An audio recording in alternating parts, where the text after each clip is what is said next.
प्यारे दोस्तों, भारतीय प्रेस का मुक्तिदाता चार्ल्स मेटकॉफ को कहा जाता है। ये जो मैंने पॉइंट लिखा हुआ है ये डायरेक्ट एग्जाम से पूछ लिया जाता है। आगे है लॉर्ड डलहौजी। लॉर्ड डलहौजी बहुत महत्वपूर्ण हैं क्योंकि इनके शासनकाल में कई सारे रिफॉर्म हुए थे, कई सारे मतलब कानून आए हुए थे। और सबसे ज़रूरी हो जाता है रेलवे की शुरुआत। आपको पता है कि 1853 में, ये 1853 में हुआ था, ध्यान दीजिएगा। ये जो आपका हुआ था 1853 में हुआ था। तो 1853 में रेलवे की शुरुआत हुई थी। आपको पता है कि मुंबई से ठाणे के बीच में 34 किलोमीटर चली थी ये ट्रेन। उसमें 400 पैसेंजर थे, ये ध्यान दीजिएगा। यानी एग्जाम में डायरेक्ट पूछा जाता है कि पहली पैसेंजर ट्रेन कौन सी थी, तो इसी समय चलाई गई थी। ठीक, आगे है डॉक्ट्रिन ऑफ लाप्सिन पॉलिसी, राज्य हड़प नीति जिसे हम बोलते हैं। अच्छा, राज्य हड़प नीति की इसके तहत क्या होता था कि जैसे कि मान लीजिए कोई राजा है, उसका कोई उत्तराधिकारी बेटा नहीं है, यानी जिसका, मान लीजिए कोई राजा है उसका बेटा नहीं है, तो उसका अगला उत्तराधिकारी कौन होगा।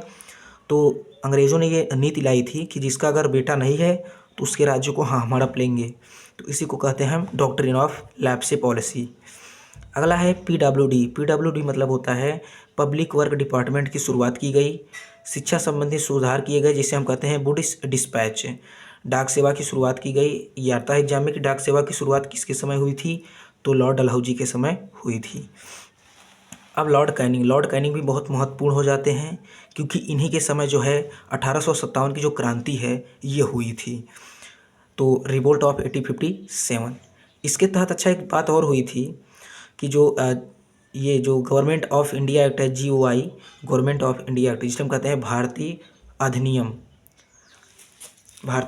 अधिनियम एक्ट के तहत क्या हुआ था कि भारत सरकार अधिनियम बोलते हैं उसको। इसके तहत क्या हुआ था, जो गवर्नर जनरल था इंडिया का, उससे अब वायसराय बना दिया गया। यानी अब जो भारत का गवर्नर जनरल था अब उसे ही भारत का वायसराय बना दिया गया।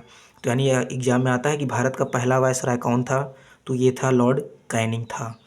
अच्छा, एक बात और, इन्हीं के समय में जो है जो 1857 की क्रांति हुई थी, 1859 में पूरी तरीके से इसे सप्रेस कर दिया गया था, दबा दिया गया था। भारतीय प्रशासन अब क्या थी, अब सीधे ब्रिटिश क्राउन के उसमें चली गई थी, मतलब शासन में। यानी अब जो कंपनी है ये राज नहीं करेगी। अब जो भी कानून आएगा, जो भी नियम आएंगे, अब ये ब्रिटिश क्राउन भेजेगा, ब्रिटिश क्राउन उसको बना के भेजेगा। अगला पॉइंट है भारतीय परिषद अधिनियम पोर्टफोलियो सिस्टम। जो ये पोर्टफोलियो सिस्टम है ये भी लॉर्ड कैनिंग के समय आया हुआ था। मेन पॉइंट अब आता है कि विधवा पुनर्विवाह अधिनियम लागू किया गया। यानी जैसे पहले विधवाओं का विवाह नहीं हुआ करता था, तो ईश्वरचंद्र विद्यासागर की प्रेरणा में इन्होंने बहुत अथक प्रयास से लॉर्ड कैनिंग के समय में जो विधवा पुनर्विवाह है उसको अधिनियम लागू कर दिया गया। ये डेट पूछी जाती है कि कब लागू किया गया, तो ये 16 जुलाई 1856 को लागू किया गया था। ये बहुत महत्वपूर्ण है, ये डायरेक्ट एग्जाम में पूछ लिए जाते हैं। तो इससे आपके 2-3 क्वेश्चन क्लियर हो गए। पहला क्या है, पहला ये है कि विधवा पुनर्विवाह अधिनियम किसके समय लागू हुआ, लॉर्ड कैनिंग के समय। या फिर ऐसा आ सकता है कि किसके अथक प्रयास से लागू हुआ, तो ईश्वरचंद्र विद्यासागर की प्रेरणा से। और ये कब लागू हुआ, तो 16 जुलाई 1856 में। आइए, लॉर्ड मेयो क्यों इंपॉर्टेंट हो जाते हैं भाई। लॉर्ड मेयो इसलिए इंपॉर्टेंट हो जाते हैं क्योंकि इन्हीं के समय 1872 में पहली जनगणना हुई थी। ठीक, अब आता है लॉर्ड लिटन। जो वर्नाकुलर प्रेस एक्ट था, भारतीय समाचार पत्र अधिनियम, इसको पारित किया गया।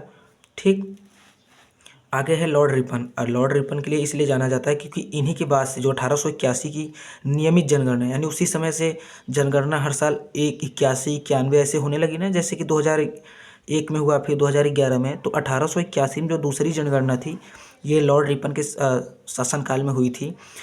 और इन्होंने जो वर्नाकुलर प्रेस एक्ट आया था उसको इन्होंने समाप्त कर दिया गया। और स्थानीय स्वशासन का इन्हें जनक कहा जाता है। प्रथम कारखाना अधिनियम भी इन्हीं के लागू आया था। और जो फर्स्ट कंप्लीट सेंसस था, यानी जो पहली संपूर्ण जनगणना थी, किसके द्वारा की गई थी, लॉर्ड रिपन के द्वारा। एल्बर्ट विधेयक भी इन्हीं के समय आया था। लॉर्ड डफरिन इसलिए इंपॉर्टेंट हो जाते हैं क्योंकि इन्हीं समय जो है INC का गठन किया गया था, इंडियन नेशनल कांग्रेस का गठन किया गया था। कब किया गया था, 28 दिसंबर 1885 में किया गया था, A.O. ह्यूम के समय। ठीक, अब आता है लॉर्ड कर्जन। लॉर्ड कर्जन बहुत इंपॉर्टेंट हैं क्योंकि इन्हीं समय बंगाल का विभाजन किया गया था। यह आता है एग्जाम में कि बंगाल का विभाजन कब किया गया था, तो 1905 में किया गया था। विश्वविद्यालय अधिनियम भी इन्हीं के समय आया। कलकत्ता निगम अधिनियम पारित इन्हीं के समय हुआ था। आगे आइए पढ़ते हैं। और उसके बाद आता है लॉर्ड मिंटो सेकंड। अगर दोस्तों आपका प्यार बरकरार बना रहता है तो मैं इस सीरीज को आगे कंटिन्यू करूँगा। थैंक यू दोस्तों, चैनल को ज़रूर सब्सक्राइब करिए। अगर इस पर 100 लाइक आ जाते हैं तो मैं इस सीरीज को कंटिन्यू आगे करूँगा। जय हिंद दोस्तों।